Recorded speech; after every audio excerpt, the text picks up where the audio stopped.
যে কোনো লড়াইয়ে, যে কোনো রাজনৈতিক প্রকল্পে, যে কোনো তাজদিদের প্রক্রিয়ায় সঠিক পলিসি থাকা, সঠিক স্ট্র্যাটেজি থাকা এবং শত্রুকে সঠিকভাবে চিহ্নিত করা অত্যন্ত গুরুত্বপূর্ণ। এটা ছাড়া কখনো আপনি সফল হতে পারবেন না। এটা জজবা দিয়ে করলে হবে না, এটা আবেগ দিয়ে করলে হবে না, এটা উইশফুল থিঙ্কিং দিয়ে করলে হবে না, অথবা হিকমার নামে সুবিধাবাদের মাধ্যমে এটা করলে হবে না। কালকে যদি বনি ইসরায়েল মসজিদ আল আকসা ধ্বংস করে দেয়, কালকে যদি তারা ওখানে থার্ড টেম্পল বানানো শুরু করে, তাদের তৃতীয় মন্দির বানানো শুরু করে, কে কি করবে বলেন? গাজায় একটা হসপিটাল আছে খান ইউনুসে একটা অ্যাম্বুলেন্স আসছে, অ্যাম্বুলেন্স থেকে একটা বাচ্চা নামছে, 10-11 বছর বয়স, ওর কাছে একটা ব্যাকপ্যাক, ওখান থেকে রক্ত পড়তেছে। আল জাজিরা সাংবাদিক জিজ্ঞেস করছে যে এখানে তোমার এখান থেকে রক্ত পড়তেছে কেন, তোমার ব্যাগে কি? বলছে আমার ভাই।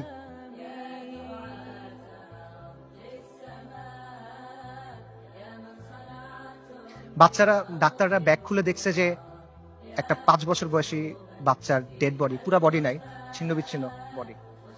যারা আমাদেরকে হত্যা করতেছে, যারা আমাদের উপর আগ্রাসন চালাচ্ছে, তাদের নিয়ে আমাদের মধ্যে মুগ্ধতা কাজ করে। যারা পরাজিত জাতি, তারা সবসময় বিজয়ী জাতির অনুকরণ করে। ওয়ামা লাকুম লা তুকাতিলুনা ফি সাবিলিল্লাহ, তোমার কি হয়েছে, তোমাদের কি হলো, তোমরা কেন আল্লাহর রাস্তায় কিতাল করতেছো না? আল্লাহ সুবহানাহু ওয়া তাআলা বলেন ওয়াকাতিলুহুম হাত্তা লা তাকুনা ফিতনা, ওর সাথে কিতাল করো যতক্ষণ পর্যন্ত ফিতনা দূরীভূত না হয়। এটা স্পষ্ট। আল-কুদস উমর রাদিয়াল্লাহু আনহুর সময় কিভাবে ফাতা হয়েছে, আল-কুদস সালাহউদ্দিন আইয়ুবীর সময় কিভাবে ফাতা হয়েছে, এগুলো মানে জটিলতার কিছু নাই, এটা স্পষ্ট উত্তর। কিন্তু এই উত্তরটা আমরা নিতে পারতেছি না। ইসরায়েলকে সবচেয়ে বেশি সামরিক সমর্থন কে দেয়? আমেরিকা। আসমান থেকে ফেরেশতা নেমে এসে আপনার জন্য জিহাদের দরজা খুলে দিবে না? আল্লাহ, আপনি আমাদের কাছ থেকে নেন, যতক্ষণ পর্যন্ত আপনি খুশি না হন আপনি আমাদের কাছ থেকে নেন, আমরা প্রস্তুত আছি। এই কথাটা যখন আমরা বলতে পারবো এবং এই কথার উপর যখন আমরা আমল করতে পারবো, যখন আমরা বলবো ইয়া আল্লাহ আপনি নেন, ততক্ষণ পর্যন্ত নেন যতক্ষণ আপনি সন্তুষ্ট না হন, তারপর আপনি আমাদেরকে আল আকসা দেন, তখন আল-কুদস আপনি মুক্ত করতে পারবেন, আগ পর্যন্ত পাবেন না। বিসমিল্লাহির রহমানির রহিম। ইন্নাল হামদুলিল্লাহ ওয়াসসালাতু ওয়াসসালামু আলা রাসূলিল্লাহ ওয়া আলা আলিহি ওয়া সাহবিহি ওয়া সাল্লামা তাসলিমান কাসীরা। আম্মা বাদ। রাব্বি ইশরাহ লি সাদরি ওয়া ইয়াসসির লি আমরি ওয়াহলুল উকদাতাম মিন লিসানি ইয়াফকাহু কওলি। ওয়া ক্বালা সুবহানাহু ওয়া তাআলা আউযু বিল্লাহি মিনাশ শাইতানির রাজীম। وما لكم لا تقاتلون في سبيل الله والمستضعفين من الرجال والنساء والولدان الذين يقولون ربنا أخرجنا من هذه القرية الظالم أهلها واجعل لنا من لدنك وليا واجعل لنا من لدنك نصيرا الذين آمنوا يقاتلون في سبيل الله والذين كفروا يقاتلون في سبيل الطاغوت فقاتلوا أولياء الشيطان إن كيد الشيطان كان ضعيفا صدق الله العظيم. আমরুল মুমিনিন সাইয়েদনা উমর ইবনুল খাত্তাব রাদিয়াল্লাহু আনহুমা আজমাইনের খিলাফতের সময়কার কথা। পারস্যের বিখ্যাত সেনাপতি গভর্নর হুরমুজান মুসলিমদের হাতে বন্দী। তাকে উমর ইবনুল খাত্তাবের সামনে আনা হইল। ওমর রাদিয়াল্লাহু তখন ব্যস্ত, বিভিন্ন জায়গায় তিনি মুসলিম সেনাবাহিনীকে পাঠাচ্ছেন। তিনি হুরমুজানকে প্রশ্ন করলেন যে আমরা মুশরিকদের ভূমিতে অভিযান পাঠাচ্ছি, এই ব্যাপারে তোমার কি মতামত? জবাবে হুরমুজান বলল, এই ভূমি এবং এই ভূমিগুলার অধিবাসীদের অবস্থা হলো একটা পাখির মতো। পাখির 2টা ডানা, 2টা পা, একটা মাথা। একটা ডানা ভেঙে ফেলবেন আর একটা ডানা থাকবে। 2টা ডানা ভেঙে ফেলবেন, পায়ের উপর ভর দিয়ে থাকবে। কিন্তু যদি মাথা কেটে ফেলেন তাহলে আর কোনো কিছু কোনো কাজে আসবে না। মুসলিমদের শত্রুদের অবস্থা হলো, একটা ডানা হলো রোমের ক্রাইসার, রোমের সম্রাট, আরেকটা ডানা হলো পারস্য, 2টা পা আর মাথা হলো খসরু। আপনি যদি খসরুকে আক্রমণ করেন এই পাখি শেষ হয়ে যাবে, আপনি মুসলিমদের বলেন খসরুকে আক্রমণ করতে। ওমর রাদিয়াল্লাহু আনহু এই পরামর্শ গ্রহণ করলেন এবং ইতিহাস সাক্ষী যে এই স্ট্র্যাটেজি সফল হয়। ওমর ইবনুল খাত্তাব রাদিয়াল্লাহু আনহুমা আজমাইনের খিলাফতের সময় অর্ধেক পৃথিবীর উপর ইসলামী শাসন কায়েম হয়। যে কোনো লড়াইয়ে, যে কোনো রাজনৈতিক প্রকল্পে, যে কোনো তাজদিদের প্রক্রিয়ায় সঠিক পলিসি থাকা, সঠিক স্ট্র্যাটেজি থাকা এবং শত্রুকে সঠিকভাবে চিহ্নিত করা অত্যন্ত গুরুত্বপূর্ণ। এটা ছাড়া কখনো আপনি সফল হতে পারবেন না। এবং এই জিনিসটা করতে হবে বাস্তবতার নিরিখে, শরিয়ার আলোকে এবং নিজের সামর্থ্য অনুসারে। এটা জজবা দিয়ে করলে হবে না, এটা আবেগ দিয়ে করলে হবে না, এটা উইশফুল থিঙ্কিং দিয়ে করলে হবে না, অথবা হিকমার নামে সুবিধাবাদের মাধ্যমে এটা করলে হবে না। আমি মনে করি আজকে যে বিষয়টা নিয়ে আলোচনা, আল কুদসের মুক্তি কোন পথে, সেই আলোচনার ক্ষেত্রে এই বিষয়টা মাথায় রাখা অত্যন্ত গুরুত্বপূর্ণ। এবং আল কুদসের মুক্তি কোন পথে এই আলোচনাটাও জরুরি, কারণ ওয়ান্স এন্ড ফর অল আমাদের সামনে এটা স্পষ্ট হওয়া জরুরি যে আল কুদস কিভাবে মুক্ত হবে। গত 409 দিন ধরে গাজায় আমাদের মুসলিম ভাই বোনদের হত্যা করা হচ্ছে, তাদের উপর হত্যাযজ্ঞ চলতেছে, তাদের উপর ধ্বংসযজ্ঞ চলতেছে। শিশুদের হত্যা করা হচ্ছে, নারীদের হত্যা করা হচ্ছে, বৃদ্ধদের হত্যা করা হচ্ছে, পুরুষদের তো হত্যা করা হচ্ছেই। তারা মারা যাচ্ছেন বুলেটের আঘাতে, বোমার আঘাতে, ধ্বংসস্তূপের নিচে চাপা পড়ে, শ্বাসরুদ্ধ হয়ে, জ্যান্ত আগুনে পুড়ে, চিকিৎসার অভাবে, ওষুধের অভাবে, অনাহারে, না খেতে পেয়ে। বাসা বাড়ি থেকে শুরু করে হসপিটাল, ইউনিভার্সিটি, রিফিউজি ক্যাম্প, কোনো কিছু বাকি নাই। ইহুদিরা সব জায়গায় হামলা করতেছে। আমেরিকা, পৃথিবীর top medical journal the Landsat সেটা বলছে যে গাজায় প্রায় 2 লক্ষ মানুষ মারা গেছে, কিন্তু এই সংখ্যাটা নিশ্চিত করা যাচ্ছে না, কারণ লাশগুলো ধ্বংসস্তূপের নিচে চাপা পড়ে আছে। এবং এটা পুরো পৃথিবীর কাছে স্পষ্ট যে ইহুদিরা এখানে একটা গণহত্যা চালাচ্ছে, এথনিক ক্লেন্সিং করতেছে, জাতিগত নিধন এবং জেনোসাইড চালাচ্ছে তারা। খোদ ICJ, international court of justice, তারা বলছে গাজায় যেটা হচ্ছে এটা গণহত্যা হিসেবে কোয়ালিফাই করতে পারে। এন্ড ইয়েট কেউ কিছু করে নাই। এটা সবার চোখের সামনে হচ্ছে, এটা কোনো পাথরের নিচে হচ্ছে না, কোনো গর্তের ভিতরে হচ্ছে না, কোনো অন্ধকার কোনায় হচ্ছে না। এটাকে বলা হচ্ছে the world's most televised genocide. এটা লাইভ স্ট্রিমিং হচ্ছে, আপনি চোখের সামনে দেখছেন কি হচ্ছে, আপনি লাইভ আপডেট পাচ্ছে, বাকি কেউ কিছু করে নাই। আন্তর্জাতিক আইন, মানবাধিকার, আন্তর্জাতিক সম্প্রদায়, জাতিসংঘ কেউ কিছু করে নাই, তারা এখানে নিষ্ক্রিয় দর্শক। আর পশ্চিমা বিশ্ব, আমেরিকা, ইউরোপ, তারা সক্রিয়ভাবে এই গণহত্যায় মদত দিচ্ছে। তারা ইসরায়েলকে অস্ত্র দিচ্ছে, তারা ইসরায়েলকে ফিনান্সিয়ালি হেল্প করতেছে, এবং তারা ইসরায়েলকে কূটনৈতিকভাবে হেল্প করতেছে। আর মুসলিম বিশ্বের মুসলিম বিশ্বের শাসকদের কি অবস্থা? তাদের অবস্থা হলো তারা একদিকে কিছু বিবৃতি দিচ্ছে, আর পেছনে তলে তলে তারা ইসরায়েলের সাথে নর্মালাইজেশন করতেছে। এটা হলো বাস্তবতা। এবং এই সব কিছুর পরে যে কথা, সেটা হলো মসজিদ আল আকসা আজকে বনু ইসরায়েলের দখলে। এটা হলো বাস্তবতা। কালকে যদি বনু ইসরায়েল মসজিদ আল আকসা ধ্বংস করে দেয়, কালকে যদি তারা ওখানে থার্ড টেম্পল বানানো শুরু করে, তাদের তৃতীয় মন্দির বানানো শুরু করে, কে কি করবে বলেন? যাদের কথা এতক্ষণ বললাম, এরা কে কি করবে? কেউ কিচ্ছু করবে না। এটা বাস্তবতা। খালাস, এর চেয়ে খারাপ আর কোনো পরিস্থিতি হইতে পারে না। কাজেই এই অবস্থায় এই প্রশ্নের উত্তরটা আমাদের কাছে স্পষ্ট হওয়া দরকার যে আল কুদসের মুক্তি কোন পথে। এবং এই প্রশ্নের উত্তর কঠিন না, এই প্রশ্নটাও সহজ, প্রশ্নের উত্তরও সহজ। আল্লাহ আযজা ওয়া জাল কোরআনে এই প্রশ্নের উত্তর দিয়ে দিয়েছেন। আমাদের ইতিহাস থেকে এই প্রশ্নের উত্তর স্পষ্ট, এবং এই সময়েও, এই যুগেও, সাম্প্রতিক সময়েও এই প্রশ্নের উত্তর অনেকে আমাদের কাছে স্পষ্ট করে দিয়েছেন। কিন্তু স্পষ্ট উত্তর, সহজ উত্তর আমরা সহজে মানতে পারি না। উত্তর অনেক সহজ, উত্তরটা নেওয়া কঠিন। সো এই জন্য এই প্রশ্নের উত্তরটা স্পষ্ট করা দরকার। আমি আসলে এই জন্যই আজকে আসছি। আমার এখানে আসার কথা ছিল না, আই হ্যাড ডিফারেন্ট প্ল্যানস। এই সেমিনারটা আমার অ্যাটেন্ড করার কথা ছিল না। যে কয়টা কারণে অ্যাটেন্ড করা, তার অন্যতম বা প্রধান কারণ হলো যে আমার কাছে মনে হয়েছে আমি অনেক জায়গায় গেছি, অনেক কথা বলছি, বাট এই কথাগুলো বলা হয় নাই, এবং এই কথাগুলো বলা প্রয়োজন। সো এগুলো বলার জন্য আমি আসলে এখানে আসছি। এবং আজকে দেখবেন যে অনুষ্ঠানের যে অন্য টপিকগুলো আছে, সেটার সাথে আমার টপিকটা একটু ডিফারেন্ট। মূল টপিকগুলো হলো যে ইসলামের প্রস্তাবনা, সমাজের ক্ষেত্রে, রাষ্ট্রের ক্ষেত্রে। এই টপিকটা একটু ডিফারেন্ট, কারণ আমি রফিক ভাইকে বলছিলাম যে আমি সেমিনারে আসবো, বাট আমাকে এই টপিকে কথা বলতে দিতে হবে। আমি আসছি দুইটা কারণে। এক হলো আপনাদের সামনে স্পষ্ট করে দেওয়ার জন্য যে আল কুদসের মুক্তি কোন পথে, যাতে আপনাদের কোনো অজুহাত না থাকে, আপনারা যেন পরে গিয়ে বলতে না পারেন কেউ আমাদেরকে বলে নাই, আমরা জানতাম না, আমরা বুঝি নাই। এই অজুহাতটা সরায় নেওয়ার জন্য আসছি। আর আমি এই জন্য আসছি যাতে যেই দিন আল্লাহ আযজা ওয়া জালের সামনে গিয়ে দাঁড়াইতে হবে আমার, সেদিন যেন আমি এটুক বলতে পারি যে আমি কিছু করতে পারি নাই, কিন্তু এই কথাটা আমি আমার কমের সামনে বলছিলাম।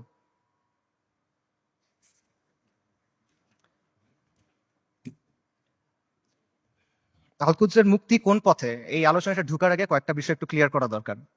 একটা বিষয় হলো যে শত্রুর নির্মমতা বা শত্রুর নিষ্ঠুরতা, এটা আসলে এখানে মূল সমস্যা না। কারণ এর চেয়েও নির্মম, এর চেয়েও নিষ্ঠুর ঘটনা আমাদের ইতিহাসে ঘটছে, এই উম্মার সাথেই ঘটছে। প্রথম ক্রুসেডের কথা চিন্তা করেন, যখন ক্রুসেডাররা জেরুজালেম দখল করে নিল 1099 সালের জুলাইয়ের 15 তারিখ, আজকে থেকে 925 বছর আগের কথা। খ্রিস্টান ইতিহাসবিদরা লিখছে যে তারা এমন ভাবে ম্যাসাকার করছে যে রাস্তায় কিছু কিছু জায়গায় পায়ের গোলারি পর্যন্ত মানুষের রক্ত ছিল, আর কিছু কিছু জায়গায় রক্ত ছিল হাঁটু পর্যন্ত, মুসলিমদের রক্ত। এবং তারা জেরুজালেম পর্যন্ত যাওয়ার সময় যতগুলো শহর পার হয়েছে প্রত্যেকটা শহরে ম্যাসাকার করছে, রেপ করছে, লুট করছে, আর্সন করছে, আগুন লাগাই দিছে। এবং এখানেই শেষ না, তারা ক্যানিবালিজম করছে। ক্যানিবালিজম বুঝেন? মানুষের মাংস খাওয়া। এটা ঐতিহাসিকভাবে প্রমাণিত। সিরিয়ার উত্তর পশ্চিমে একটা শহর আছে আল মারাতুন নুমান। এই শহরে 1098 সালে খ্রিস্টিয়ান হিস্টোরিয়ানদের লেখার মধ্যে আসে যে তারা মুসলিমদের লাশ সিদ্ধ করে খাইছে, বড়দের লাশ, প্রাপ্তবয়স্কদের লাশ এবং শিশুদের লাশ স্পিড রোস্ট করছে। স্পিড রোস্ট মানে বোঝেন? একটা বড় লোহার শিক থাকে, সেই শিকের মধ্যে একটা জন্তুকে এফর ওফর করা হয়, মনে করেন একটা কবুতর বা একটা মুরগি। তারপর এটা আগুনের উপর ঝুলানো হয় শিকটা, তারপর এটা ঘুরানো হয়, তখন আগুনটা ঝলসায় মাংসটা রান্না হয়। আপনারা অনেক সময় দেখবেন যে গ্রিল চিকেন এভাবে রান্না করে। এইভাবে মুসলিমদের শিশুদের রান্না করে খাইছে। আমি বানায় বলতেছি না। ক্যানিবলস অ্যান্ড ক্রুসেডার্স একাডেমিক পেপার আছে, খুঁজে দেখেন, সেখানে প্রাইমারি সোর্স দেওয়া আছে, 12টা খ্রিস্টান সোর্স থেকে এটা প্রমাণিত। এই ঘটনা আমাদের সাথে ঘটছে। তাতারদের কথা চিন্তা করেন, বলা হয় যে মঙ্গলরা যখন বাগদাদ আক্রমণ করছিল 40 দিন পর্যন্ত মুসলিমদের হত্যা করছে। দজলা নদীর পানি লাল আর কালো হয়ে গেছে। লাল হলো মুসলিমদের রক্তে, কালো হলো সবকিছু পুরাই দিছে, ছাই গিয়ে নদীর পানিতে মিশছে, পানি কালো হয়ে গেছে। নবী সাল্লাল্লাহু আলাইহি ওয়াসাল্লামের সময়ের কথা চিন্তা করেন। খাব্বাব ইবনে আরাদ রাদিয়াল্লাহু তাআলা আনহু, তিনি রাসূলুল্লাহ সাল্লাল্লাহু আলাইহি ওয়াসাল্লামের সাথে এসে যখন কথা বলতেছেন, রাসূলুল্লাহ বলতেছেন যে তোমাদের আগে এমন উম্মাত ছিল যাদের হাড় থেকে মাংস লোহার চিরুনি দিয়ে আলাদা করা হয়েছে, তাদের মাথা থেকে দ্বিখণ্ডিত করা হয়েছে, এবং সাহাবীদের উপর তো অনেক অত্যাচার নির্যাতন হয়েছে, এটা আমরা জানি। কাজে অত্যাচার নির্যাতন এটা এখানে মূল ইস্যুটা না। আমার কথা ভুল বুঝবেন না, আমি বলতেছি না যে আমাদের গাজার ভাই বোনরা তারা যেই কুরবানি করতেছেন, যে কষ্ট করতেছে, আমি এটা ডাউন প্লে করতেছি না। I am saying this just to put this things into perspective. মানে বিষয়টা বোঝা যে এইটা আগে ঘটেনি এমন না, এরকম ঘটনা আগেও ঘটছে। সমস্যা এখানে না, সমস্যা অন্য জায়গায়। সমস্যাটা হলো যে ক্রুসেডারদের সময় যখন আগ্রাসন হয়েছে, তাতারদের সময় যখন আগ্রাসন হয়েছে, তখন মুসলিমরা ক্রুসেডারদের সামরিক শক্তিকে সমীহ করত। তারা তাতারদের যে হিংস্রতা, এটা নিয়ে কনসার্ন ছিল, কিন্তু ওদের নিয়ে ফ্যাসিনেশন ছিল না, তাদের নিয়ে মুগ্ধতা ছিল না। আপনি তাদের লেখা যদি পড়ে দেখেন, দেখবেন যে ক্রুসেডের সময় যেসব মুসলিম হিস্টোরিয়ানরা লিখছেন, তারা ক্রুসেডারদের নিয়ে মজা করতেছে যে তাদের কাজকর্ম এমন কেন, তাদের বিশ্বাস এমন কেন, তাদের কালচার এমন কেন। তাতারদের সময় একটা বিখ্যাত ঘটনা আছে, অনেক আলেমদের আলোচনায় শুনবেন, যে হুলাকু খানের মেয়ে, বলা হয় হুলাকু খানের মেয়ে, তাতারদের নেতার মেয়ে বাগদাদ শহরে বের হয়েছে। সে একজন আলেমকে দেখছে, তাকে গিয়ে প্রশ্ন করতেছে, এই তোমাদের কোরআনে না লেখা আছে আল্লাহ তোমাদের বিজয়ী করবেন, আল্লাহ তোমাদের কর্তৃত্ব দিবেন, তোমরা সম্মানিত হবা? আর এটা কোরআন তো ভুল, কারণ আমরা তোমাদের উপরে কর্তৃত্ব করতেছি, তোমরা আমাদের অধীনস্থ। তখন সেই আলেম বলছেন যে রাখাল যখন ভেড়া নিয়ে যায় তখন সাথে কিছু কুকুর নিয়ে যায়, গার্ড ডগস। কেন নেয়? কারণ ভেড়া যখন পাল থেকে বের হয়ে যায় তখন কুকুর ছেড়ে দিতে হয়, কুকুরের ধাওয়া খেয়ে ভেড়াগুলো আবার পালে ফেরত আসে। তোমরা তাতাররা হলো এই কুকুর, আল্লাহ তোমাদেরকে পাঠাইছেন কারণ আমরা দিন থেকে সরে গেছি। তোমাদের ধাওয়া খেয়ে আমরা দিনের দিকে যখন ফিরবো, তখন যিনি তোমাদের ছাড়ছেন তিনি তোমাদের আবার বেঁধে ফেলবেন। সুবহানাল্লাহ। আন্ডারস্ট্যান্ডিংটা খুব ক্লিয়ার।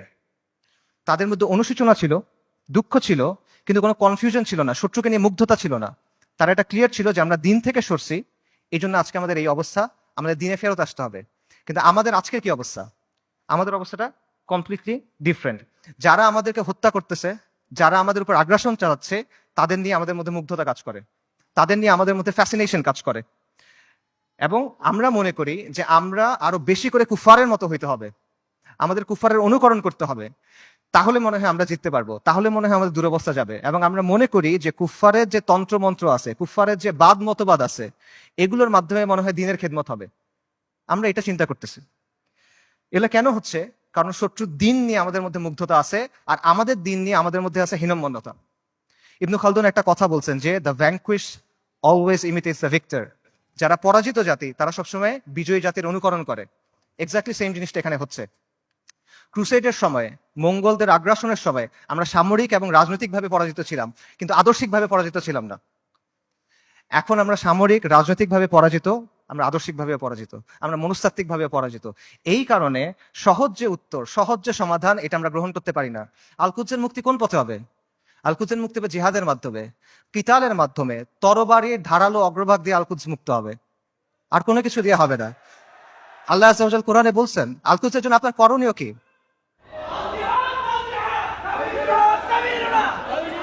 আল্লাহ আযজা ওয়া জাল বলছেন কোরআনে, আল কুদসের জন্য আপনার কমপ্লেন কি? সূরা নিসার আয়াতটা আমি পড়ছি, ওয়া মা লাকুম লা তুকাতিলুনা ফি সাবিলিল্লাহ। তোমার কি হয়েছে, তোমাদের কি হলো, তোমরা কেন আল্লাহর রাস্তায় কিতাল করতেছো না? এই জিনিসটা স্পষ্ট। আল্লাহ সুবহানাহু ওয়া তাআলা বলছেন, ওয়া আইদ্দু লাহুম মাসতাতাতুম মিন কুওয়া, তোমরা প্রস্তুত করো তাদের সে জিহাদের জন্য। আল্লাহ সুবহানাহু ওয়া তাআলা বলছেন, ওয়া কাতিলুহুম হাত্তা লা তাকুনা ফিতনা, ওর সাথে কিতাল করো যতক্ষণ পর্যন্ত ফিতনা দূরীভূত না হয়। এটা স্পষ্ট। আল কুদস উমর রাদিয়াল্লাহু আনহুর সময় কিভাবে ফাতা হয়েছে, আল কুদস সালাহউদ্দিন আইয়ুবীর সময় কিভাবে ফাতা হয়েছে, এগুলো মানে জটিলতার কিছু নাই, এটা স্পষ্ট উত্তর। কিন্তু এই উত্তরটা আমরা নিতে পারতেছি না, এবং আমাদের মধ্যে কনফিউশন আছে। ঠিক আছে, জিহাদ হবে, জিহাদটা কিভাবে হবে? আপনি ফিলিস্তিনে গিয়ে জিহাদ শুরু করবেন নাকি? ওমর রাদিয়াল্লাহু আনহুর সময় কি ফিলিস্তিনে জিহাদ শুরু হয়েছিল, নাকি ফিলিস্তিনে গিয়ে জিহাদ শেষ হয়েছিল? সালাহউদ্দিন আল আইয়ুবীর সময় জিহাদ কি ফিলিস্তিনের দরজায় শুরু হয়েছিল, না জিহাদ ফিলিস্তিনের ভেতরে গিয়ে শেষ হয়েছিল? এই প্রশ্নগুলোর উত্তর সোজা। আপনি কি জিহাদ ফিলিস্তিনে গিয়ে শুরু করবেন, নাকি জিহাদ করতে করতে করতে গিয়ে আল্লাহ এক সময় আল আকসাকে আমাদের হাতে দিবেন ইনশাআল্লাহ? এই প্রশ্নগুলোর উত্তর সোজা, কিন্তু আবারও ওই সহজ উত্তরটা আমরা নিতে পারি না। কারণ এই যে আমাদের পরাজিত মানসিকতা, এটা আমাদের আচ্ছন্ন করে রাখছে, এটার বাইরে আমরা বের হইতে পারতেছি না। আমাদের চিন্তার মধ্যে কিছু জট লেগে আছে, যখনই আমরা ক্লিয়ারলি একটা জায়গায় যেতে চাচ্ছি, ওই জটগুলোর জন্য আমরা কনক্লুশনে পৌঁছাতে পারতেছি না। সুফিদের একটা কথা আছে যে আপনি যখন কোনো গ্লাসে বিশুদ্ধ পানি দিবেন, তার আগে ওই গ্লাস থেকে ময়লা ফেলে দিতে হবে। সো আপনি যদি ঠিক অ্যান্সারটা দিবেন, তার আগে ভুল অ্যান্সারটা সরাই নিতে হবে। এই জন্য আমি মূল অ্যান্সারে যাচ্ছি, তার আগে অল্প কিছু বিষয় কভার করি। আমাদের মাথায় কিছু জট লেগে আছে, সেই জটগুলো ক্লিয়ার করার চেষ্টা করি। প্রথম যে জটটা খুলতে হবে সেটা হলো, আল কুদসের ইস্যুর নিয়মতান্ত্রিক কোনো সমাধান নাই, এটার কোনো অনুমোদিত সমাধান নাই, এটার কোনো বৈধ সমাধান নাই। বর্তমান বিশ্ব ব্যবস্থার অধীনে যতগুলো নিয়মতান্ত্রিক পথ আছে, যতগুলো বৈধ পথ আছে, যতগুলো অনুমোদিত পথ আছে, এগুলো কোনোটা দিয়ে ফিলিস্তিন মুক্ত হবে না। আর যেই পথে ফিলিস্তিন মুক্ত হবে, আল কুদস মুক্ত হবে, এটা কোনোদিনও এই বিশ্ব ব্যবস্থায় বৈধ পথ হবে না। এটা কখনো তারা মেনে নিবে না। এটা সবসময় তাদের চোখে অপরাধ থাকবে, এটা সবসময় তাদের চোখে অবৈধ থাকবে, এবং এটা সবসময় তাদের চোখে সন্ত্রাস হিসেবে গণ্য হবে। এটা হলো রিয়ালিটি। এটা চিন্তা করেন যে যে জাতিসংঘ আর যে আন্তর্জাতিক আইনের মাধ্যমে ইসরায়েলের প্রতিষ্ঠা হলো, সেই জাতিসংঘ আর সেই আন্তর্জাতিক আইন দিয়ে আপনি কিভাবে আল কুদস মুক্ত করবেন? ইসরায়েল রাষ্ট্র প্রতিষ্ঠিত হয়েছে কিভাবে? জায়নিস্ট আন্দোলনের মাধ্যমে, ব্রিটিশদের সাহায্যে, আমেরিকার সাহায্যে, আন্তর্জাতিক আইন আর জাতিসংঘের ফ্রেমওয়ার্কের মধ্যে। এই বিশ্ব ব্যবস্থা, এটা ইসরায়েলকে জন্ম দিছে, এবং এই বিশ্ব ব্যবস্থা ইসরায়েলকে টিকায় রাখছে। তাহলে এই বিশ্ব ব্যবস্থার অধীনে যতগুলো সম্ভাব্য সমাধান আছে, কোনোটা দিয়ে আপনি ইসরায়েলকে সরাইতে পারবেন না। সম্ভাব্য সমাধান কি বলেন? One state solution, two state solution. একটা রাষ্ট্র হবে ইহুদি রাষ্ট্র, সেখানে সবাই থাকবে, অথবা একটা ইহুদি রাষ্ট্র, একটা ফিলিস্তিনি রাষ্ট্র। এই তো সলিউশন। দুই ক্ষেত্রে তো ইসরায়েল থাকতেছে, খালি সীমানার হেরফের হচ্ছে। কাজে এইভাবে আপনি যদি পুরো আল কুদসকে মুক্ত করতে চান, আপনি বিশ্ব ব্যবস্থার অধীনে নিয়মতান্ত্রিক কোনো বৈধ পথ নাই, এটা স্পষ্টভাবে বুঝতে হবে। তথাকথিত আন্তর্জাতিক আইন, মানবাধিকার, এসব মেনে আপনি আল কুদসকে মুক্ত করতে পারবেন না। এগুলো হলো আপনার জন্য বাধ্যতামূলক, ওদের জন্য অপশনাল। ইসরায়েল কতগুলো মানবাধিকার ভঙ্গ করছে, ইসরায়েল কতগুলো আন্তর্জাতিক আইন ভঙ্গ করছে, আমেরিকা ইরাক আর সিরিয়াতে কি করছে, ফ্রান্স এখন আফ্রিকাতে কি করতেছে, ইভেন জাতিসংঘের যে শান্তিরক্ষা বাহিনী, এর আগে সুদান, হাইতি, লাইবেরিয়া, কঙ্গো, এসব জায়গায় গিয়ে সাধারণ মানুষকে রেপ করতেছে। এগুলো মানবাধিকার লঙ্ঘন না? আন্তর্জাতিক আইনের ভঙ্গ হয় না এখানে? কার কি হয়েছে? কিচ্ছু হয় নাই। এটা ওরা বানাবে, আপনি মানবেন? এটা ওরা মানার জন্য না। আপনি এগুলো বিশ্বাস করে বসে আছেন, লাভ নাই। এগুলো হলো, এগুলো দিয়ে ওরা আপনার হাত দুই পেছনে বেঁধে রাখবে, তারপর ইসরায়েল এসে আপনাকে জবাহ করবে। এরা আমাদেরকে নারী অধিকারের কথা বলবে, শিশু অধিকারের কথা বলবে, মানবাধিকারের কথা বলবে, পর্দার সমালোচনা করবে, নিকাবের সমালোচনা করবে, শরিয়ার সমালোচনা করবে। তারপর আমাদের বইয়ের মধ্যে এলজিবিটি ঢুকাবে। কিন্তু যখন লিটারেলি হাজার হাজার নারী, শিশু, বৃদ্ধ মারা যাচ্ছে, জেনোসাইড হচ্ছে, এথনিক ক্লেন্সিং হচ্ছে, তখন এরা এসে কি বলবে? Israel has the right to defend itself, we must condemn Hamas. এই তো অবস্থা। এটা হলো আন্তর্জাতিক আইন এবং মানবাধিকারের অবস্থা। আমেরিকাতে একজন বিখ্যাত দায়ী ছিলেন, মালিকা শাহবাজ, ম্যালকম এক্স, এই নামে চিনবেন অনেকে। ওনার একটা কথা আছে, খুব বিখ্যাত কথা, এবং আমি মনে করি এই কথাটা আমাদের সবার বোঝা উচিত। উনি বলছেন, we want freedom by any means necessary, we want justice by any means necessary, we will strike at injustice by any means necessary. অর্থাৎ মুক্তির জন্য, মর্যাদার জন্য, সম্মানের জন্য, অন্যায় বন্ধ করার জন্য যা যা করা প্রয়োজন তা সবই করতে হবে। সহজ। ম্যালকম এক্স আফ্রিকান আমেরিকান ছিলেন, পশ্চিমা বিশ্বের বাস্তবতা উনি খুব কাছ থেকে দেখছেন, এবং ওনার মধ্যে হীনমন্যতা ছিল না, জাতে ওঠার টেন্ডেন্সি ছিল না। ওনার এই চিন্তা ছিল না যে আমার কৈফিয়ত দিতে হবে, তাই উনি সহজ কথাটা সহজে বলে দিয়েছেন। তো এই কথাটা আপনারা বুঝতে হবে, যদি আপনি মুক্তি চান, যদি আপনি মাথা উঁচু করে বাঁচতে চান, তাহলে you have to get it by any means necessary. এটা মাথার মধ্যে গেঁথে নেন, এটা মনের মধ্যে খোদাই করে নেন যে আন্তর্জাতিক আইন, জাতিসংঘ, মানবাধিকার এগুলা মেনে কিয়ামত পর্যন্ত আপনি আল আকসাকে মুক্ত করতে পারবেন না। এটা অনেকে বুঝবেন, ঠিক আছে, জাতিসংঘ দিয়ে আল আকসা মুক্ত হবে না, তাহলে মুক্ত হবে কিভাবে? অনেকগুলো মুসলিম দেশ আছে, এই মুসলিম দেশগুলোকে আমাদের সামাজিক অর্থনৈতিকভাবে শক্তিশালী করতে হবে, সামরিকভাবে শক্তিশালী করতে হবে, তাহলে মনে হয় কোনো এক সময় আলকুদস মুক্ত হয়ে যাবে। না, এভাবেও হবে না।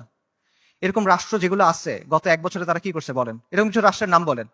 ইউএই, কাতার, সৌদি আরেবিয়া, তুরস্ক, এরা এই রাস্তাতেই আছে, তাই না? আচ্ছা, তারা কি করছে বলেন?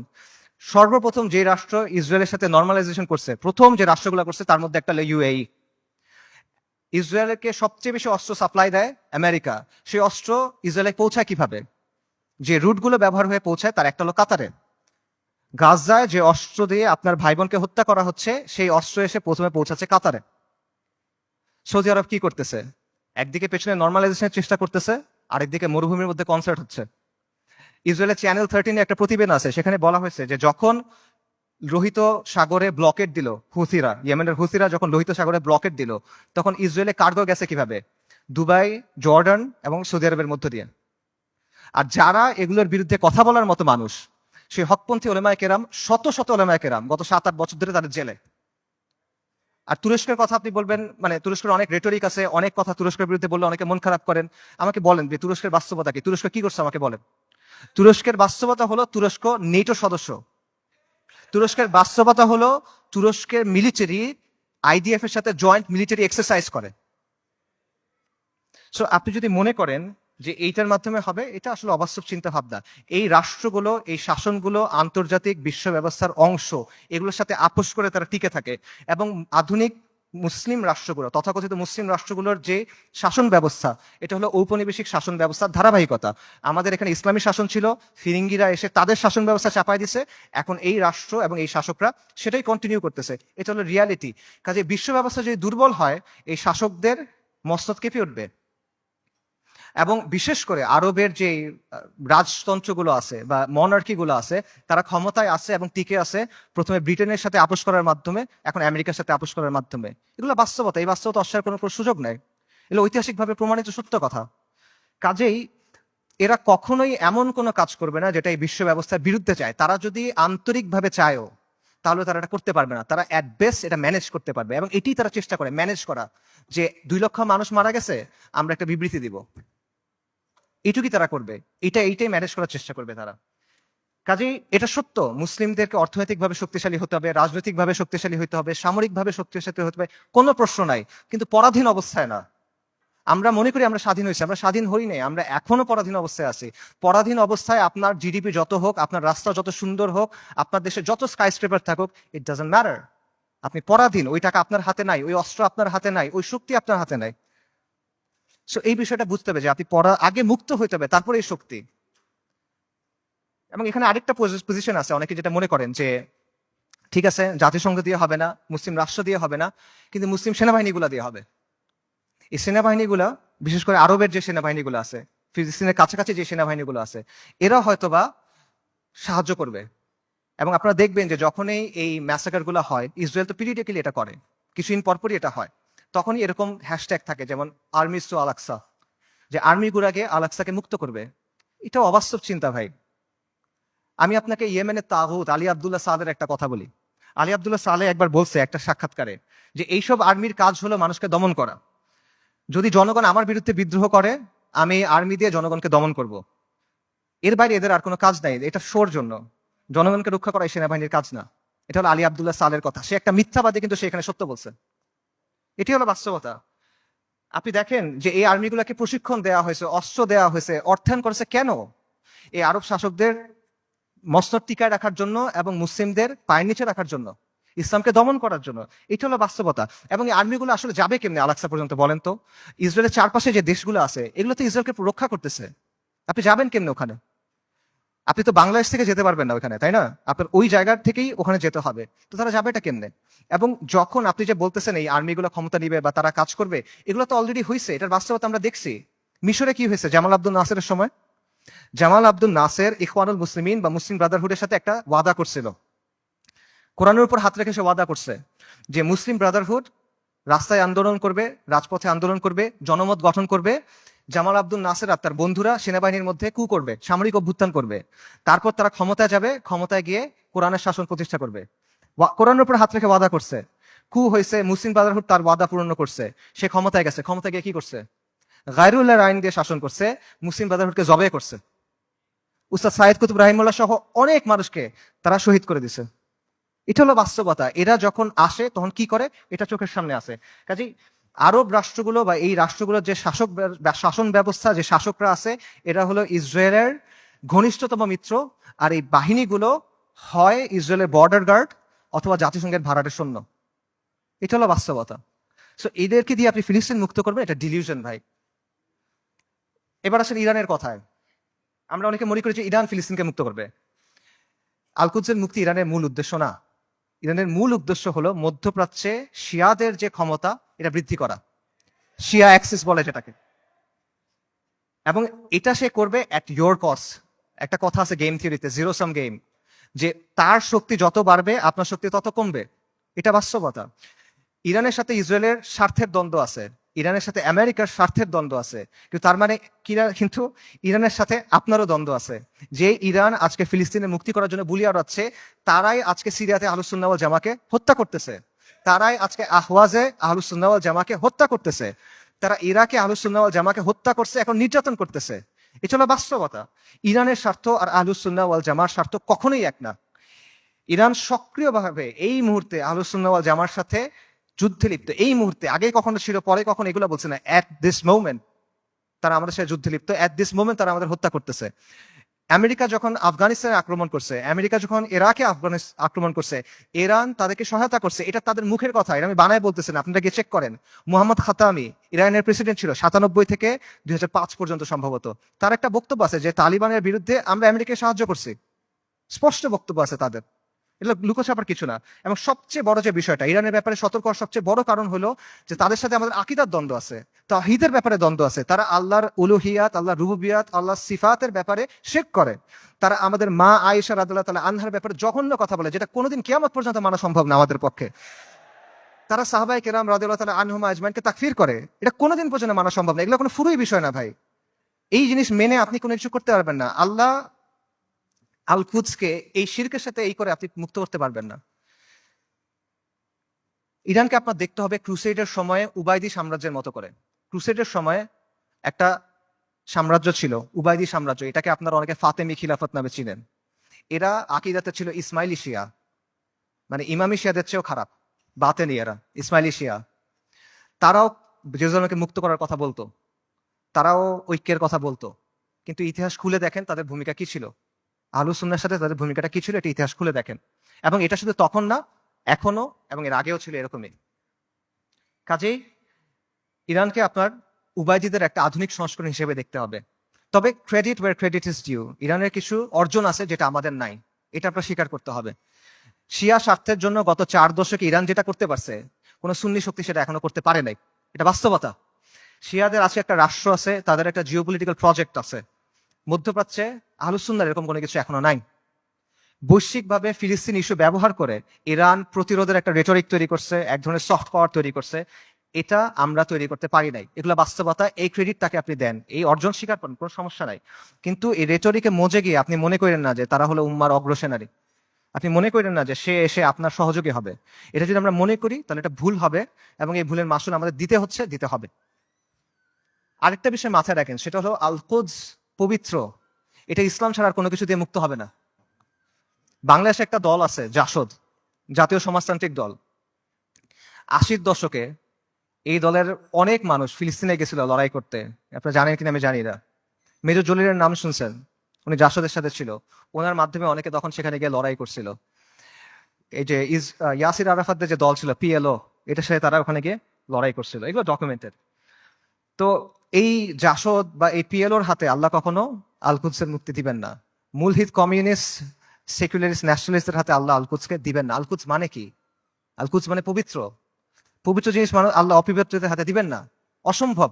যেই বিজয় আল্লাহ প্রথমে দিচ্ছেন আল ফারুকের কাছে রাদিয়াল্লাহু আন, যেই বিজয় আল্লাহ দিচ্ছেন সালাহউদ্দিনের কাছে, এটা আল্লাহ কোনো কমিউনিস্টকে দিবেন না, এটা আল্লাহ কোনো জাতীয়তাবাদীকে দিবেন না। এটা যদি মুক্ত হয়, এটা ইসলামের নামে মুক্ত হবে। যতদিন পর্যন্ত ইসলামের নাম না আসবে, এটা যদি আপনি বাহ্যিকভাবে মনে হয় মুক্ত হয়েছে, তাও এটা আসলে মুক্ত হবে না। এবং এখানে এটাও বুঝেন যে ফিলিস্তিনের মানুষরা নিজে নিজে আল-কুদসকে মুক্ত করতে পারবে না। ঠিক আছে, আমরা সবাই ফিলিস্তিনের জিহাদ সমর্থন করি, সবাই সমর্থন করে, এটা কমিউনিস্টরাও সমর্থন করে, কিন্তু ফিলিস্তিনের মানুষ নিজেরা, গাজার মানুষ খালি গাজাতে লড়াই করতেছে, আল-কুদস মুক্ত হবে না। পশ্চিম তীরের মানুষ শুধু পশ্চিম তীরে লড়াই করতেছে, ফিলিস্তিন মুক্ত হবে না। এটা সম্ভব না। উমর রাদিয়াল্লাহু আনহুর সময় আবারও চিন্তা করেন, ইতিহাসের কথা চিন্তা করেন, ফিলিস্তিন কি ভেতর থেকে মুক্ত হয়েছিল না বাইরে থেকে গিয়ে মুক্ত করা হয়েছিল? সালাহউদ্দিন আর আইয়ুবের সময় চিন্তা করেন, ফিলিস্তিন ভেতর থেকে মুক্ত হয়েছিল না বাইরে থেকে গিয়ে মুক্ত করা হয়েছিল? বাইরে থেকে মুক্ত করতে হবে। এক্স্যাক্টলি এখন আপনার তাই করতে হবে, বাইরে থেকে যোদ্ধা বাহিনী গিয়ে ফিলিস্তিনকে মুক্ত করে আনতে হবে। কিন্তু এখানে সমস্যাটা হলো যে বাইরে থেকে যে যারা যাবে, তারা যাবেটা কিভাবে? ইসরায়েল একটা 4-5 লেয়ারের সিকিউরিটি কমপ্লেক্সের ভেতরে বসে আছে। সহজ করে বলি, ইসরায়েল যেতে হলে আপনার 4টা বা 5টা পাহাড় টপকাইতে হবে। এভাবে চিন্তা করেন, মনে করেন আফ্রিকার কোনো অঞ্চলে আপনি টাইম মেশিনে করে সালাউদ্দিন আল আইয়ুবী এবং নুরুদ্দিন জিঙ্গি রাহিমাহুমুল্লাহ তাদেরকে নিয়ে আসলেন, তাদের বাহিনীকে নিয়ে আসলেন, তাদেরকে অত্যাধুনিক অস্ত্র দিলেন এবং তাদের একটা মিশন দিলেন, তোমাদের কাজ হলো আবার জেরুজালেম মুক্ত করো, আগে একবার করছিল আবার করো। তারা যদি এই কাজটা করতে চায়, তাদেরকে কে বাধা দিবে চিন্তা করেন। প্রথমে ওইখানকার তথাকথিত মুসলিম শাসক বাধা দিবে, তাদের বাহিনী বাধা দিবে, সেই শাসকদের কিছু অনুগত নামধারী আলেম থাকবে, তারা বাধা দিবে, তারা বলবে এরা খারিজি, তারা বলবে এরা তাকফিরি, তারা বলবে এরা উগ্র, তারা বলবে এরা বাঘি। এগুলো বলে অনেকে মাইন্ড করেন, এগুলো বাস্তবতা। আপনারা ভিডিও দেখেন, মিশরের এক বিখ্যাত মুফতি, নাম বললে সবাই চিনবেন, এই বিখ্যাত মুফতি বলছে যে অক্টোবর 7 তারিখ যে আক্রমণ করা হয়েছে, এটা খারিজিদের মতো আক্রমণ হয়েছে, এবং এটা যাদের সামনে বলছে সেই তরুণরা তাকে ভয়ঙ্কর অ্যাগ্রেসিভ একটা স্লোগান দিছে, তখন গালি দিছে বেসিক্যালি, আমি বলতে চাচ্ছি না, আপনাকে ইউটিউবে খুঁজে দেখেন, এগুলো বাস্তবতা। প্রথমে ওই শাসকরা এবং তার বাহিনীরা তাদেরকে বাধা দিবে, তারপর তাদের অনুগত নামধারী আলেমরা, হকপন্থী আলেম অবশ্যই না, নামধারী আলেমরা বাধা দিবে। তারপর কি হবে? তারপর আন্তর্জাতিক বিশ্ব আসবে, এসে স্যাংশন দেওয়ার চেষ্টা করবে, নিন্দা প্রস্তাব জানাবে। তারপর যদি কোনোভাবে তারা আগাইতে পারে, তাদের গিয়ে মোকাবেলা করতে হবে কাদের সাথে? ইসরায়েলকে ঘিরে রাখা আরব দেশগুলা এবং সেগুলোর শাসক এবং সেগুলোর সেনাবাহিনীর সাথে। এগুলো যদি আপনি ক্রস করেন, তখন আপনার লড়াই করতে হবে আমেরিকার সাথে, তারপর আপনি ইসরায়েলের সাথে ফাইট করতে পারবেন, তার আগে না। এটা হলো বাস্তবতা। আজকে যদি কোনো সুন্নি রাজনৈতিক শক্তি তৈরি হয়, মনে করেন উত্তর পূর্ব আফ্রিকাতে কোনো সুন্নি দল ইসলামী ইমারত কায়েম করলো, তারা এখন আল-কুদস পর্যন্ত যাইতে চায়, তাদেরকে এই 4-5টা পাহাড় টপকায় ওখানে যেতে হবে। কাজেই আল-কুদসের মুক্তির যে ইস্যু, এটা কোনো নির্দিষ্ট অঞ্চলের ইস্যু না, এটা কোনো লোকাল ইস্যু না, এটা একটা গ্লোবাল ইস্যু। এটা সম্পর্ক পুরো বিশ্ব ব্যবস্থার সাথে। এবং আপনি চিন্তা করে দেখেন যে ইসরায়েল রাষ্ট্র অস্তিত্ব আসলো কিভাবে। 1947 সালে যখন দ্বিতীয় বিশ্বযুদ্ধ শেষ হইল, যখন মিত্রবাহিনী যুদ্ধে জিতলো, যখন আমেরিকার নেতৃত্বে নতুন বিশ্ব ব্যবস্থা তৈরি হলো, তখন ইসরায়েল রাষ্ট্রের জন্ম হয়েছে। কাজেই যেই আল-কুদস দখল হওয়ার সাথে ইসরায়েল রাষ্ট্র প্রতিষ্ঠিত হওয়ার সাথে সম্পর্ক এই বিশ্ব ব্যবস্থার। কাজে আপনি যদি আল-কুদসকে মুক্ত করতে চান, আপনি যদি ইসরায়েলের মোকাবেলা করতে চান, এই বিশ্ব ব্যবস্থাকে আপনার পরাজিত করতে হবে। এর সহজ কোনো উপায় নেই আসলে। আর যখন আপনি বিশ্ব ব্যবস্থাকে চেঞ্জ করতে যাবেন, ওটা কিরকম হবে? এটাকে একটা নিট অ্যান্ড ক্লিন প্রক্রিয়া হবে? সহজ প্রক্রিয়া হবে না, একটা রক্তাক্ত প্রক্রিয়া হবে, ব্রুটাল প্রক্রিয়া হবে। পরিবর্তন যত বেশি হয়, সেটা তত বেশি প্রক্রিয়াটা, পদ্ধতিটা তত বেশি রুক্ষ হয়, তত বেশি কঠিন হয়। এটা হলো বাস্তবতা। পৃথিবীর ইতিহাসে কোনো পলিটিক্যাল সিস্টেমের পরিবর্তন শান্তিপূর্ণভাবে হয় নাই। পলিটিক্যাল সিস্টেম, আপনি একটা ওয়ার্ল্ড সিস্টেমের কথা বলতেছেন, ওয়ার্ল্ড অর্ডারের কথা বলতেছেন, এটা শান্তিপূর্ণভাবে হবে না। কিন্তু আমরা এভাবেই চিন্তা করি।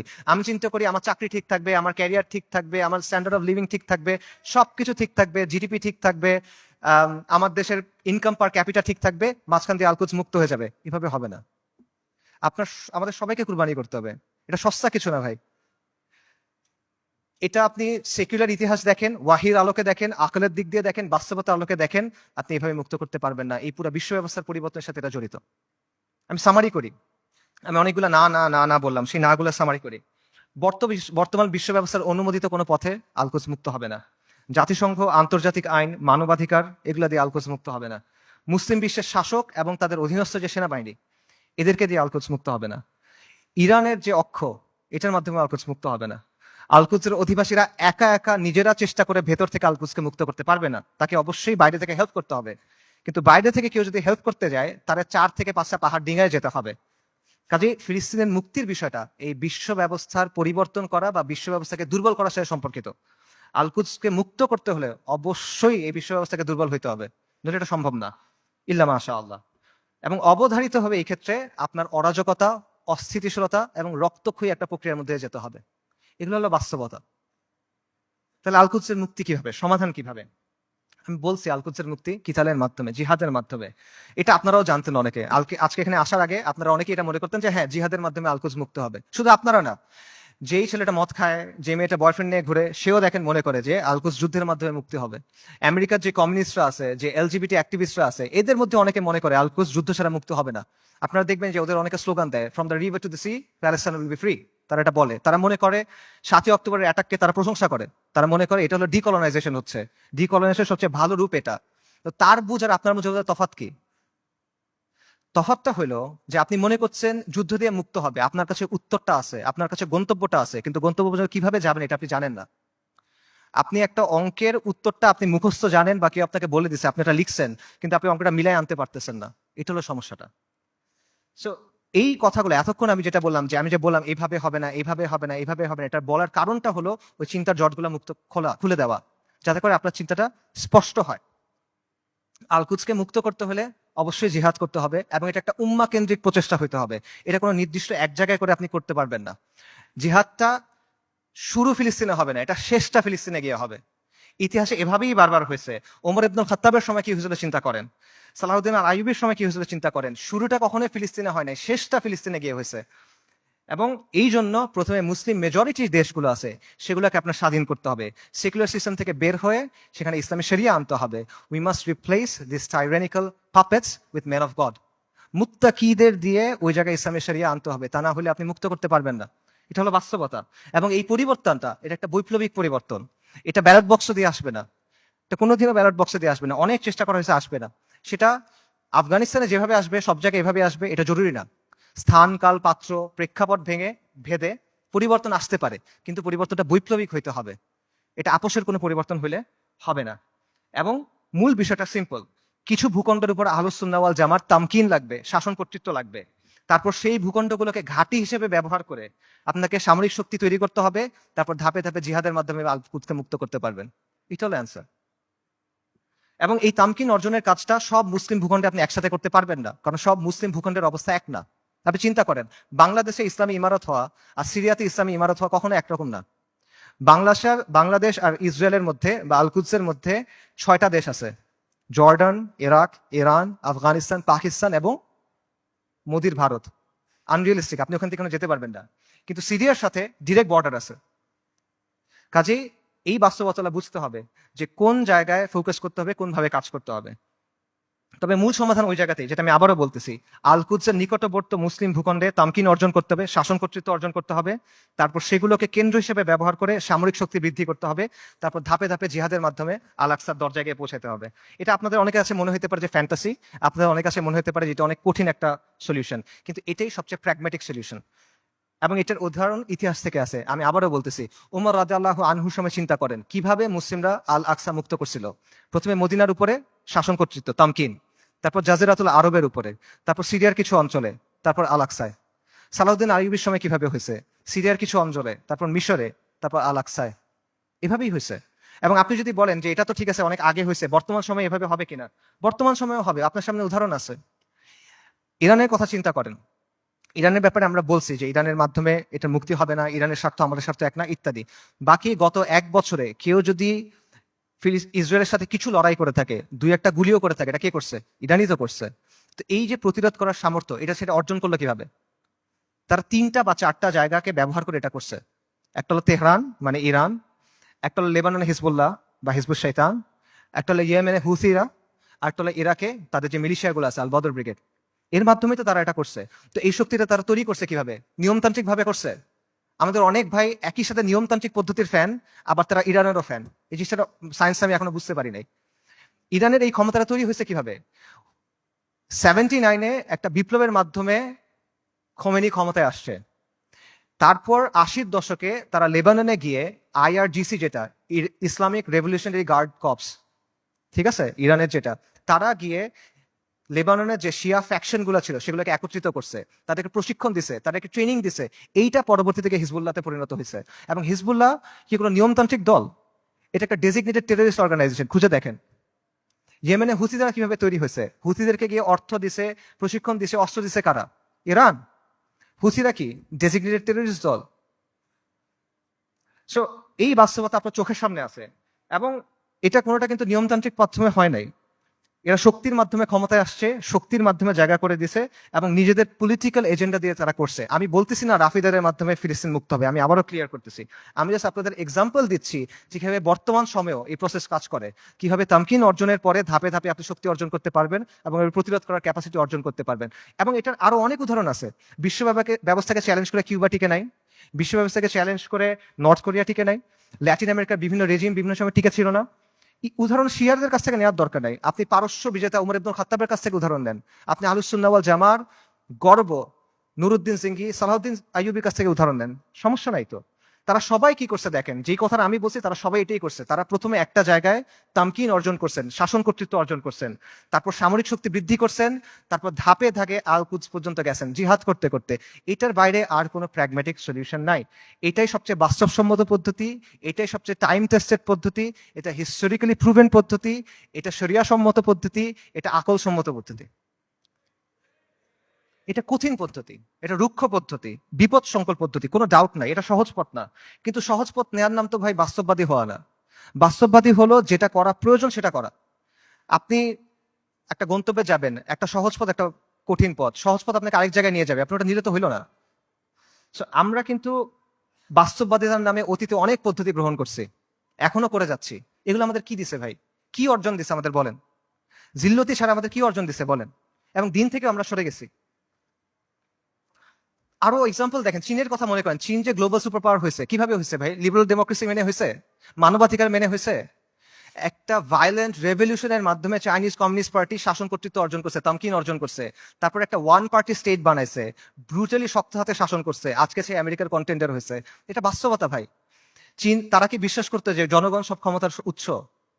চীনের বিপ্লবের যাকে স্থপতি বলা হয় মাও সেতুং, তার একটা বিখ্যাত উক্তি আছে, সেটা হলো বন্দুকের নল ক্ষমতার উৎস। পাওয়ার comes from the barrel of the gun. এটা বাস্তবতা। এই বাস্তবতা, political power comes from the barrel of the gun, এটা দুনিয়ার বাস্তবতা। আপনি বাস্তবতা বুঝার পরে বাস্তবসম্মত পলিসি নিতে পারেন। এবং আপনাকে ওই যেটা বলছিলাম, এই পলিসি আপনার নিতে হবে বাস্তবতার নিরিখে, শরিয়ার আলোকে এবং নিজের সামর্থ্য অনুসারে, এবং আপনার শত্রুকে আপনার চিনতে হবে।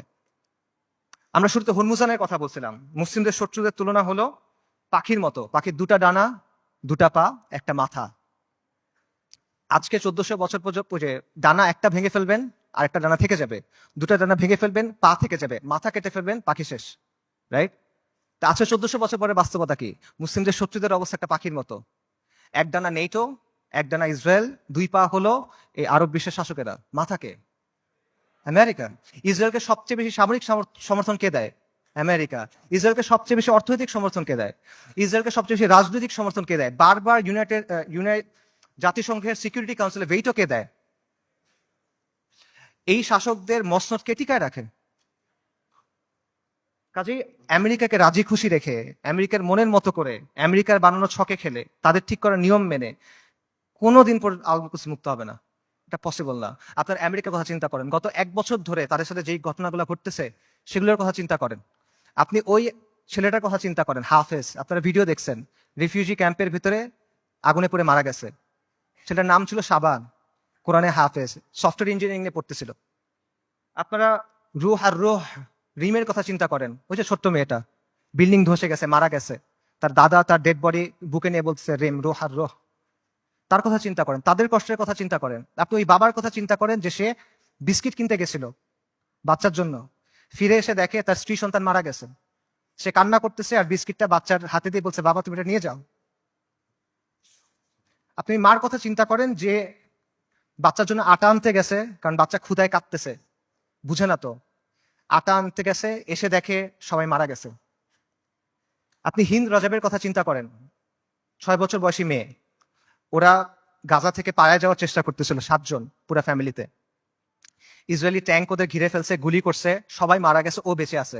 তখন রেড ক্রিসেন্টে ফোন করছে, অডিও কলটা ইউটিউবে আছে, আপনারা শুনতে পারবেন। ও বলছে যে আমাকে তোমরা বাঁচাও, আমার খুব ভয় লাগতেছে। ও সব পাশে সবাই মারা গেছে, বাবা মা সবাই মারা গেছে, 6 বছর বয়সী একটা মেয়ে।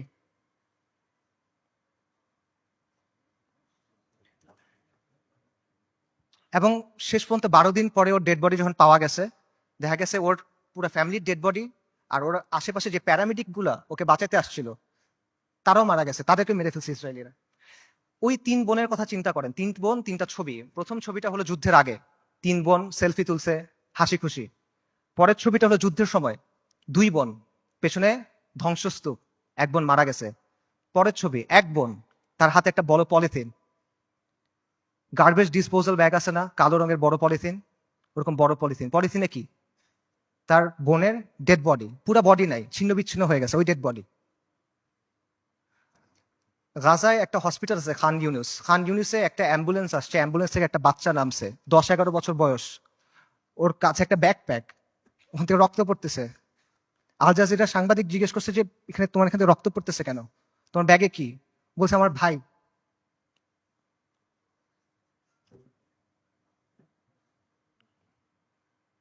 বাচ্চারা, ডাক্তাররা ব্যাগ খুলে দেখছে যে একটা 5 বছর বয়সী বাচ্চার ডেড বডি, পুরা বডি নাই, ছিন্ন বিচ্ছিন্ন বডি। আপনারা ওই মার কথা চিন্তা করেন যে গেছে, যে তার পুরা ফ্যামিলি মারা গেছে, সে এসে জিজ্ঞেস করছে আমাকে লাশগুলা দাও, আমি দাফন কি করব। তাকে 3টা পলিথিন দিছে, কারণ ডেড বডি নাই, ছিন্ন বিচ্ছিন্ন হয়ে গেছে সব, 3টা পলিথিন দিছে। আপনারা ওই বাচ্চাটার কথা চিন্তা করেন, বিল্ডিং ধসে পড়ছে, খুলি ফেটে গেছে, কোটর থেকে চোখ বের হয়ে আসছে, এবং ওই নিষ্প্রাণ চোখ, এই নিষ্প্রাণ পৃথিবীর দিকে তাকায় আছে। এদের কষ্টের কথা চিন্তা করেন।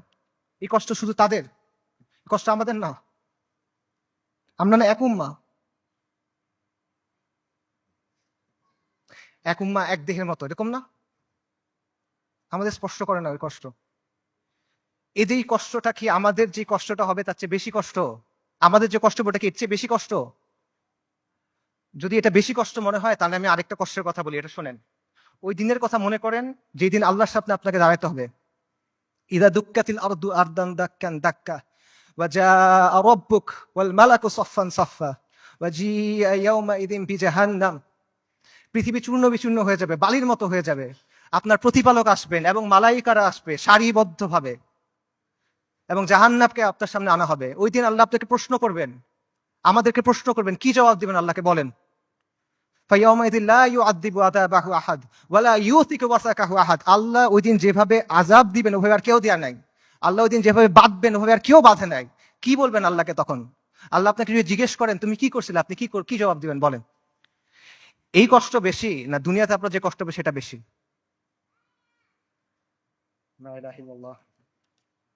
এত কিছুর পরও দেখেন আল কুদসের মানুষ ঈমান, ইস্তিকামাত এবং সবরের কি দৃষ্টান্ত স্থাপন করছে।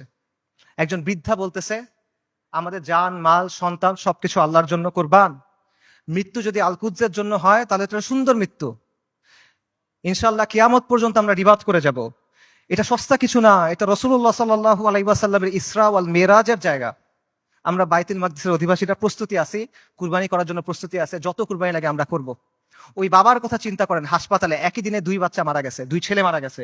উনি বলতেছেন আলহামদুলিল্লাহ, এটা জিহাদের ভূমি, এটা রিবাতের ভূমি, আমাদের যা কিছু আছে সব আল্লাহর জন্য। আল্লাহ আমাদের খালেক, উনি আমাদের তৈরি করছেন, উনি আমাদের পাঠাইছেন, উনি নিয়ে যাবেন, ওনার যা খুশি উনি করবেন, আমরা এটাতে খুশি, আমরা এটার উপর সবর করব। বান্দা যখন বিপদের মধ্যে পড়ে, ওলামায়ে কেরাম হাদিসের আলোকে বলছেন যে বান্দা যখন বিপদের মধ্যে পড়ে তখন আল্লাহ এটার মাধ্যমে তার সগীরা গুনাহগুলো মাফ করে দেন, অথবা তাকে পরিশুদ্ধ করেন, কারণ আল্লাহ তাকে আখিরাতে বড় পুরস্কার দিতে চান। আমি মনে করি আমাদের গাজার ভাই বোনদের সাথে, ফিলিস্তিনের ভাই বোনদের সাথে এই বিষয়টাই হইতেছে। ইনশাআল্লাহ তাআলা আল্লাহ তাদেরকে জান্নাতুল ফিরদৌস আলার জন্য প্রস্তুত করতেছেন। আমি মনে করি আল্লাহ এই বান্দাদের উপর রাজি খুশি হয়ে যাবেন ইনশাআল্লাহ তাআলা। লক্ষের উপরে শহীদ, আলহামদুলিল্লাহ, এটা উম্মতে মুহাম্মদের গর্ব। আমাদের মৃতরা জান্নাতে ইনশাআল্লাহ, ওদের মৃতরা জাহান্নামে। আল্লাহু মাওলানা ওয়ালা মাওলা লাহুম। ওই বৃদ্ধের কথা চিন্তা করেন যিনি ধ্বংসস্তূপের মাঝখানে দাঁড়ায় বলতেছেন আমরা আজও এখানে দাঁড়ায় আছি এবং আমরা এখান পর্যন্ত থাকবো। এই ভূখণ্ড বরকতময়, এই ভূখণ্ডের অধিবাসীরা বরকতময়। আমাদের চারপাশে চূড়ান্ত ধ্বংসযজ্ঞ হয়েছে, কিন্তু আমরা তাও এখান থেকে নড়বো না, আমরা আল্লাহর দিন থেকে নড়বো না। আমরা অটল পাহাড়ের মতো, আমরা উজ্জ্বল তারার মতো। এবং আমি বলবো যে হ্যাঁ, পুরা বিশ্ব সাক্ষ্য দিচ্ছে তারা ইমানের ক্ষেত্রে অটল পাহাড়ের মতো। পুরা বিশ্ব সাক্ষ্য দিচ্ছে তারা ইস্তিকামাতের ক্ষেত্রে উজ্জ্বল তারার মতো। এবং পুরা বিশ্ব সাক্ষ্য দিচ্ছে আপনি এবং আমি কাপুরুষ। পুরা বিশ্ব সাক্ষ্য দিচ্ছে আপনি আর আমি অক্ষম। পুরা বিশ্ব সাক্ষ্য দিচ্ছে আপনি আর আমি নিষ্ক্রিয়। ইসরায়েলের এক সোলজারের ভিডিও আছে, সে বলতেছে, ইংলিশে বলতেছে, আমেরিকান জিও। সে বলতেছে আমরা গাজাকে পরিষ্কার করতেছি, আমরা গাজাকে প্রস্তুত করতেছি, কারণ আমাদের রাজা আসবে, আমাদের মাসিহ আসবে, আমরা তাকে মুকুট পরানোর জন্য প্রস্তুত হচ্ছি, আমরা তৃতীয় মন্দির বানানোর জন্য প্রস্তুত হচ্ছি। তাদের মাসিহকে আল মাসিহ আদ-দাজ্জাল। বনী ইসরাইল মসজিদ আল আকসার সামনে নাচতেছে, উল্লাস করতেছে, স্লোগান করতেছে, স্লোগান দিচ্ছে, তারা বলতেছে মুহাম্মদ মারা গেছে।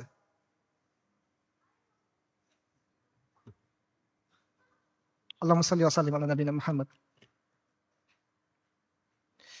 এটা কি অবস্থা ভাই? এই জিনিসটা মানা সহজ নাকি আল-কুদসের জন্য ফাইট করা সহজ?